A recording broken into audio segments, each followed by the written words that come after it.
PCSO. Now, we have issues with PCSO, particularly dun sa mga nakinig sa live kanina sa TikTok, medyo rehash yung iba dito. Ulit lang yung iba dito.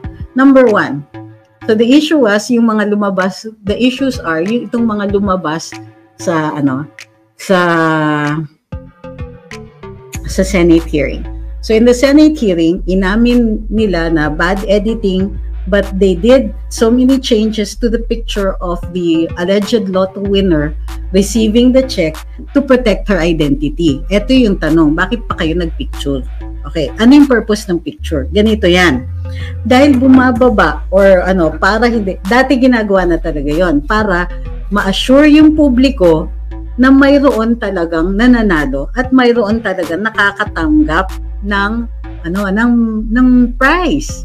Kasi diba, bakit hindi mahihikayat ang taong bayan o mga tao, ang publiko na bumili ng mga lotto tickets kung dinadaya lang naman pala yung mga panalo dyan. So yung pagbibigay ng yung pagpo-post ng picture or pagpo-post, dati yung ginagawa, pagpo-post sila ng kwento. So yung pagpo-post ng picture na ganyan, ito ay paraan para ma-assure yung publiko na meron ngang talagang tumatanggap. Ito yung problema. Sinasabi nila at the same time, pero hindi namin pwede i-reveal yung identity o i-allow na merong identifying marks yung tao. So bakit pa kayo nagpicture? Kasi ang gusto niyo yung patunayan ay may tumatanggap. Pero dahil halos binura niyo na yung identity ng tao, it could have been anybody. Pwede ko yung kumalabit ng tao sa kalye at sabihin, ito yung nanalo. Inabunan niyo lang ng bayong face mask at saka sunglasses sa mukha. So, how does that assure us? Diba, yung gimmick ninyo na nagpicture pa kayo ng tao, binihisan nyo, nilagyan nyo ng kung anik-anik sa mukha, tapos gumawa pa kayo ng kung ano-anong kagamahan. And for what? Useless yun. Wala pong value yung pagpipicture ninyo kasi, diba, it could have been anybody. So, bakit kami maniniwala? Pwede kayong humatak ng tao sa kalye. Tapos sabihin, sige, ito kunwari may tinatanggap ka na cheque. Because that's exactly it. We don't know who this person is. Hindi po ganyan yung paraan para ma-reassure ang taong bayan na mayroon talagang nananalo. Kasi yung pagpapanalo, that's a sideline. That's a sidelight, so to speak. Ang purpose ng PCSO ay para mag-raise ng pondo. Revenue generating agency yan. At para saan yung revenue generation nila? Ito ay mas-supplement yung medical assistance para dun sa mga mahihirap. So, nakikita natin may ilang mga press releases si Mr. Robles na binigyan niya ang ganitong ahensya ng X amount, nag-donate sa DSWD and so on. Pero how does that assure us? Again, magbibigay ka dun sa DSWD and then black hole na, hindi natin alam kung ano nangyari. Ang pinaka nakaka-assure sa publiko ay yung transparency. So dati, ito na naman ako, may magagalit na naman dyan, matitrigger na naman kasi sasabihin ko in the previous administration, or even previous ones, actually many previous administrations, not just the Duterte one, makikita ninyo nagdo-donate ng ambulansya, nagdo-donate doon sa ng isang wing ng ospital. Ngayon po, mayroong Universal Healthcare Act na ang daming nire-require para sa na ibigay ng PhilHealth. Identify dito, scholarships, hospitals, so on. Ganyan. Regular check-ups. All of these require funds. And pwede naman manggaling yung pondo na yon sa PCSO at sa PAGCOR. Medical needs pa rin yan. Although primarily, nagbibigay sila sa mga individual din para masagot yung makatulong dun sa ma-defray yung costs ng gamot. So, baka naman pakita nyo ng konti na ilan ba ang binigyan ninyo ng assistance. Bakit nyo pinapatanggal yung malasakit centers or pinapa-defund? Ay, hindi ba kayo kasali dyan? Are you sure? Okay. Yung mga ganon. Nasa na yung these things will give us more assurance na tama yung paggagastos ng pera dito at hindi siya naliligaw. Kasi marami naman dyan na maraming, halimbawa, tama ba yun na ang isang government official ay magse-celebrate ng kanyang birthday in a lavish ceremony? Diba? Doon pa sa Goldenberg Mansion and so on. Tama ba yun? Ikaw ay isang public official. At ang kailangan projection ay that you live simple lifestyle. So, good grief. Down, Suki. My gosh, my cats talaga, I swear. So, hindi tayo na-assure sa mga ganyang klaseng actions that yung pera sa loto ay hindi po na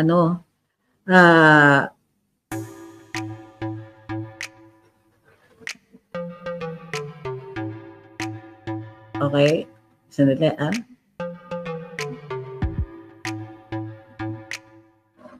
okay. Hindi tayo na-assure sa ganyang klaseng lifestyle na hindi naliligaw, or it will create a suspicion in the minds of people. Now, baka may magsabi dyan, anong ebidensya nyo? That is not the point. Diba? Sa media nga, nagtatanong ba kayo anong ebidensya nyo? The point here is that the projection of things like this, na hindi natin nakikita kung saan ginagastos yung public funds, hindi na ang nakikita natin ay ganitong klaseng lifestyle ng isang public official, or let's face it, several public officials. Kung ganun, how does that look to the public?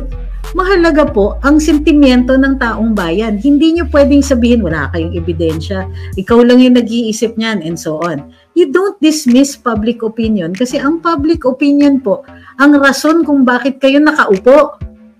Public opinion po ang rason kung bakit nanalo ang ating Pangulo. At public opinion din po ang rason kung sakasakali na hindi na kayo maulit. Di ba?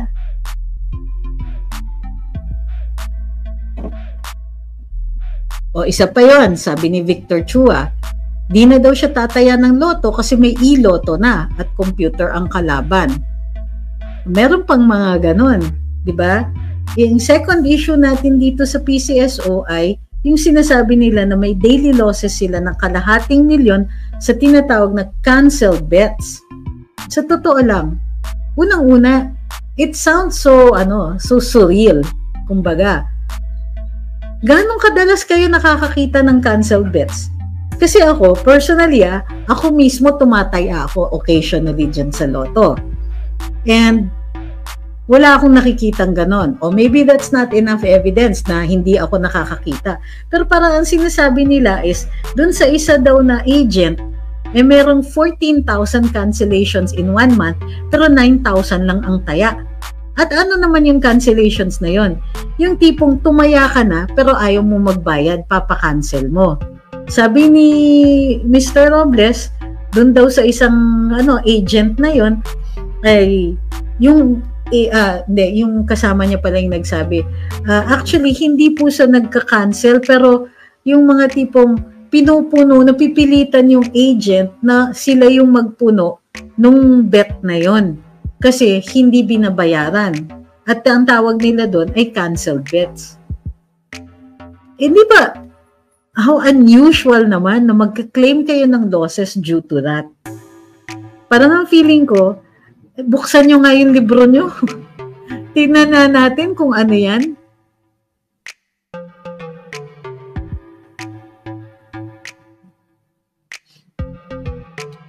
Diba? Ito sabi ni Clark, kung ayaw nila mag-criticize, show them to the public kung saan nila ginagastos ang pondo ng taong bayan. Be clear and be fair. Tama. Mga nagka-cancel yung mga may topak pa komplikado sa buhay, pipili lang naman ng numbers. I agree. And parang sobrang, ganun ba kadami yung may topak? Ganun, seriously. Well, I've never seen one, Usually, alam mo naman na magbabayad ka, alam mo naman na magtataya ka. Pag inabot mo yung shaded ticket, kasama na yung bayad.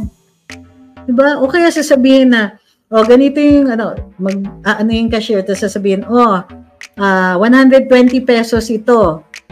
Hindi po cancel bet yun. Diba? Hindi po makancel yung bet, sabi ni 16 plus 12, kasi nakakahiya po yun sa part ng tumaya. At hindi rin po pwede yun. Totoo yun. So, diba, saan ang gagaling yung, at ano yung gina-justify nila? By saying may canceled bets na ang lalaking amounts. Diba? Sabi ni Reaction TV, dapat maliwanagan ng taong bayan sa issue ng PCSO. So, third issue. Nasaan na yung third issue ko? Shucks, nakalimutan ko tuloy. Huwag na kayo tumaya sa loto, sabi ni Dolores. Isa pa yon. Ayun. Sabi ni Tito, cancel bet, tapos tatayaan ng agent. It only means sila lang tumataya nun, grupo nila. O pwede rin. Diba? Ang dito is, isa pa, diba? Yung mga tipong, wait, what? Ang swerte naman ng PCSO na ngayon na may issue, saktong-sakto, may Senate investigation. Tapos sa Senate investigation, parang ang bait-bait sa kanila ng mga nagtatanong.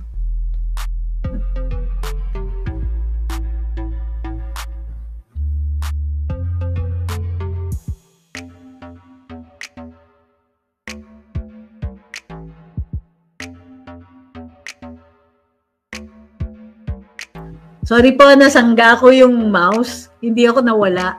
Okay. Sabi ni Lolo Tatay, lahat ng paraan para makalikom ng salapi na pwedeng makalusot sa pagsusuri ng tao, ginagawa nila. Totoo yan. So, yun, sabi ni My Melody, daming issue sa gobyernong ito. PCSO, hashtag di mo rin pera yan. Oo, parang, tapos di ba magpapaano ka, magpe-press release ka na nag-aabot ka ng cheque, ganyan. Di mo pera yan. Hindi nakakatuwa. Opo, Sol, alam ko may statement si VP Inday, maya po natin pag-usapan. Ito, sabi ni Allen, ewan ko kung inabot ninyo to, yung nangyari sa sweepstakes noon na sindikato, tapos nung pinaiimbestigahan, biglang nanalo ng jackpot ang head ng investigating team. Alam ko kung sino yan. Diba? Sabi ni Ma'am Jennifer Ichikawa, pag kinancel mo ba yun, ibabalik yung bayad mo? Hindi nga, kasi I don't think you can cancel. Ano yun? Bubunutin nila, tapos ka-cancel. Hindi nakaka-cancel yun. In fact, ang tingin ko dyan sinasabi nilang cancel bets, inabot sa kanila, in-input kagad, hindi pa nagbabayad, tapos hindi nagbayad at all.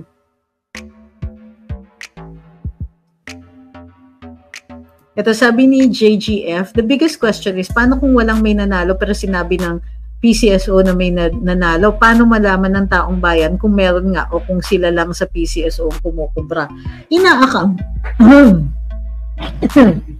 Ina-account naman po yan. At ang nag-a-account ay COA din. Dapat may COA report.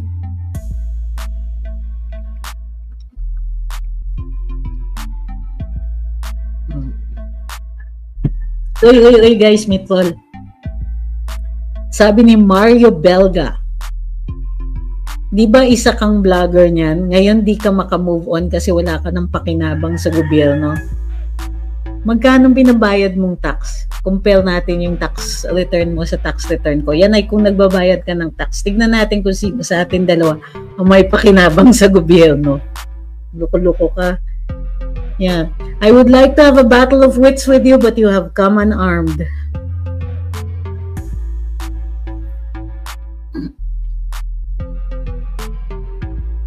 Sabi ni Tito Delfino, arrogante daw, feeling untouchable. Naalala ko yung mga execs ng AB, ganun din kayabang. So sa akin, I don't mind the yabang. I don't mind what itong mga gimmick nila that they're not working. Diba? Sabi ni Kai, yan, exactly. Yung ang kapal lang ng mukha, katwiran to hide identity. Why bother to edit pic pa? Parang ginagawang stupid ang kausap eh.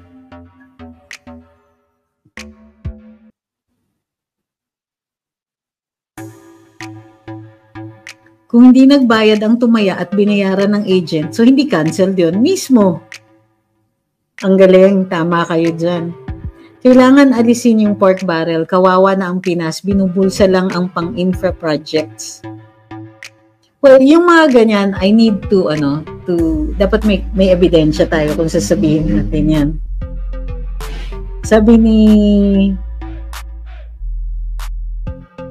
ni Rog, dapat alisin sa pwesto si Robles para maalis alinlangan ng taong bayan ngayon. That's another thing. Oo din, pwede din yun. Sabi ni Sosimo, why doesn't PCSO consider blockchain para may transparency talaga? Ako, agree ako dyan. I think they should. Pero it might be in their interests to not consider it. Diba? Ito. Ang bilis ng comments. Ayun, sabi ni Antonio, yung 433 na winners pa po last year. Oh, totoo. Kasi, di ba, sinabi ni Dr. Guido, di ba, na halos imposible. The odds of it happening are in the trillions or quadrillions. Sabi ni Adulfo, actually dapat nga yung lahat ng government taxes sa blockchain eh. Pero dapat hindi rin private kasi yung yung nature ng pagbayad ng taxes. May danger talaga na ilabas. Wag lang yung nakikita yung individuals. Okay lang 'yon.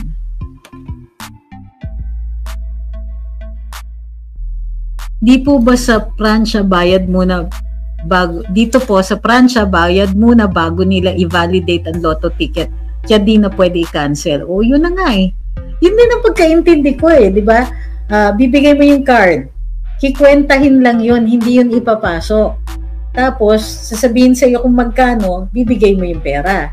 And then, ipapasok nila yun. So, ano yung makakancel doon? Paano makakancel yun? Di ba? Ano, pababalik nila yung pera?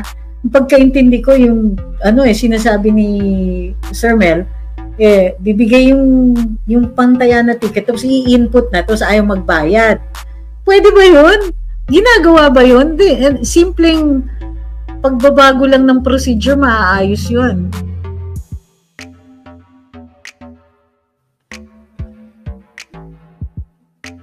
Sabi ni Surik, wala nga tayong ebidensya sa pagbulsa ng pork pero yung ibang kong na hindi naman kayaman nakakasilaw yan.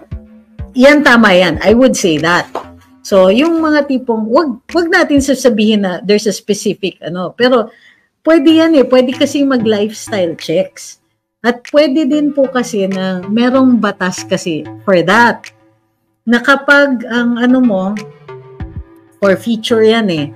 Kapag ang lifestyle mo, hindi kaakibat dun sa earnings or sa kinikita mo bilang isang public official, maaaring ipa-confiscate o ipa-forfeit yung yaman mo o yung in excess of what you would have earned.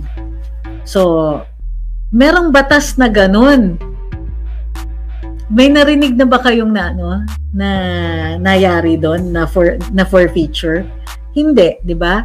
Inumpisahan nila noon kay Justice Corona kasi vindictive talaga yung administrasyon na yun eh. Pero